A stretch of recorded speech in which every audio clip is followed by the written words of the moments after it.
What's going on, vinyl community? Welcome to another Sunboxing with the Record Spinner. In today's episode, I'm going to be doing an unboxing of Pink Floyd at Pompeii. This is the soundtrack to the concert film that was just recently restored in 4K, shown in theaters around the globe, as well as IMAX theaters. And honestly, a re-release of Pink Floyd at Pompeii is exactly what us Pink Floyd fans had wanted for years. To me, Pink Floyd at Pompeii is the single best visual representation of Pink Floyd within their sort of pre-Dark Side fame. And this is kind of right on the cusp of that because they were really starting to pick up pace with the release of the Metal album, which included the track Echoes, which kind of points the direction that they would go on with Dark Side of the Moon. And keep in mind, when they did this film as well as the Metal record, they only debuted Dark Side of the Moon a couple months later. So this is just before things were really starting to pick up. And the soundtrack has finally received an official audio release in terms of CD, streaming, as well as vinyl. It has been bootlegged numerous upon numerous times over the decades. I parted ways with my bootleg of Pompeii when I saw that this was getting announced. And I know typically within the Sunboxing series, we like to do a lot of box sets and things, but given that Pink Floyd is my second favorite band, and I have a lot of love and fondness for Pink Floyd at Pompeii, I figured I would showcase it off for the Sunboxing series. But before I take the shrink wrap off of this, I do want to mention real quick that the podcast that I co-host with my good friend Emma over at 810, it's called Rock City Kitties. We actually did a whole episode discussing our thoughts on the IMAX experience of seeing Pink Floyd at Pompeii in IMAX, and we also showcase the vinyl, and we talk about, all the ins and outs about it. So if you haven't seen that episode, be sure to do so after you watch this unboxing. So I have been babbling on way too much, so enough of the chit chat. Let's jump into what this video is all about, and just like so, I will be switching angles. Okay, so first off, before we take the shrink off, let's take a look at the hype sticker, which says Pink Floyd at Pompeii, the legendary performance on vinyl for the first time, officially. 2025 mix by Steven Wilson includes poster. So now that we got that out of the way, let's find a hole that's in the shrink and get this off, and we'll dive into what this 2LP pressing entails. All right, so here is the front cover, which features a cool sort of distorted, psychedelicized photo of the amphitheater at Pompeii. And there's the Floyd there kind of walking alongside the top. Kind of reminds me of the album cover for the More soundtrack, how it's sort of that infrared sort of type texture to the photo. It looks really, really awesome. And I also like how they matched the sort of font that they used in the original film as well, which is awesome. Then here is the spine. So that's how it looks when it's on your shelf. And then here is the back cover. And as you see there, they kind of imposed a sort of photo of the group in Paris. So basically, after they wrapped up shooting in Pompeii, they ended up going to a studio in Paris to do some extra filming and recording. So this, I believe, is taken from when they did Careful with That Axe, Eugene, and they kind of imposed it across a sort of smoky shot of Pompeii, which is pretty cool.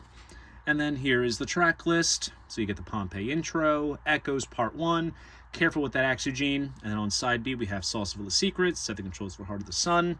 Side C, One of These Days, Mademoiselle Knobs, and then Echoes Part 2. Technically, the three sides consist of the soundtrack. And then on side D, we have an alternate take of Careful with That Axe, Eugene, and an unedited version of Sauce Full of Secrets. From what I understand, the unedited version has some extra noodly bits from Richard and David. And then here's also the credits on the bottom. So there's the band lineup, shows when it was recorded, and then all the copyright mumbo jumbo. So let's open this up and see what it looks like. Oh, okay. So the photos have a nice sort of gloss finish to it against the matte sort of standard jacket. That is really cool. And these are all basically screenshots taken from the film. There's David singing, that's during Sauce Full of Secrets. There's Roger doing the sort of waves effect on his bass during Echoes. Great shot of the four of them there, sitting on top of the amphitheater. There's Richard in front of the the primitive green screen, I guess. Excuse me, as you can say. Great wide shot. I bet you this is probably during the beginning part of Echoes. And then there's Nick Mason there thrashing it away.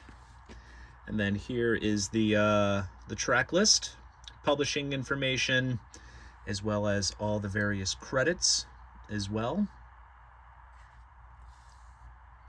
Very cool. And let's see. Here's the first LP in its printed inner sleeve. There's all the PA, which says Pink Floyd London. This is like that wide shot that kind of goes around during the jam section of Echoes.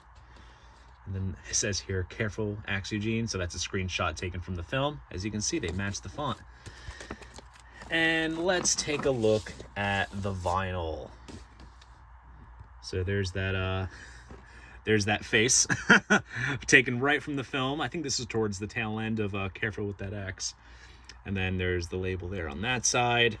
And then looking at the dead wax, this was mastered by Miles Showell at Abbey Road. Interesting. I don't think, I'll have to double check some of the recent Pink Floyd vinyl releases, but I don't think Miles Showell has ever tackled Pink Floyd. I know that he just recently did the mastering for the Nick Mason Saucerful of Secrets 12-inch of Echoes that came out for Record Store Day, but I think this is his first time doing a Floyd release, which is pretty cool. And let's take a look. Oh, the poster's in here. We'll take a look at that last real quick. Here's another wide shot of the Pompeii Amphitheater. I think this is towards the tail end of Echoes. And then Set Control's Heart Sun. So there's that. And then there's the label there. And then there's the mosaic skull. I think this appears in Careful with That Axe, maybe. I'm not quite sure. I'll have to double check. But no, this looks absolutely awesome, and I'm really glad to have gotten my hands on an official vinyl pressing of the soundtrack. And then we'll take a look at the poster. And also, while I'm showing this, I'll share a little fun fact. So my bootleg copy of Pink Floyd at Pompeii was actually, because some of it has just been straight up rips from like the DVD or the VHS, Laserdisc, whatever. But my copy was actually of the 2016 remix that Andy Jackson did for the early years box set. And I won't discuss what my thoughts are of that remix. I just thought it was too harsh and too trebly. But Steven Wilson did a fantastic job on this. And basically, we have a sort of mocked up sort of poster right here. It's giant, geez. And they kind of use the same image as seen on the front cover, but they kind of use some different colors here. And it says, more than a movie, an explosive cinema concert. And not gonna lie, seeing this in IMAX was really what gave it the explosive elements for sure. Here, I'm trying to fold this back up without ruining it. You know what? I'll just do it off camera. That way I'm not wasting your time. But anyways, my bootleg copy was the 2016 remix, and I'm glad that Steven Wilson was able to kind of rectify that and put together a stunning stereo and surround sound mix for Pink Floyd at Pompeii, and I absolutely cannot wait to spin this on the turntable. So there you guys go. That is my unboxing of the 2LP pressing of Pink Floyd at Pompeii. If you enjoyed this video, please go ahead, give it a like and subscribe to the channel. See you guys in the next video, and most importantly, keep the records spinning.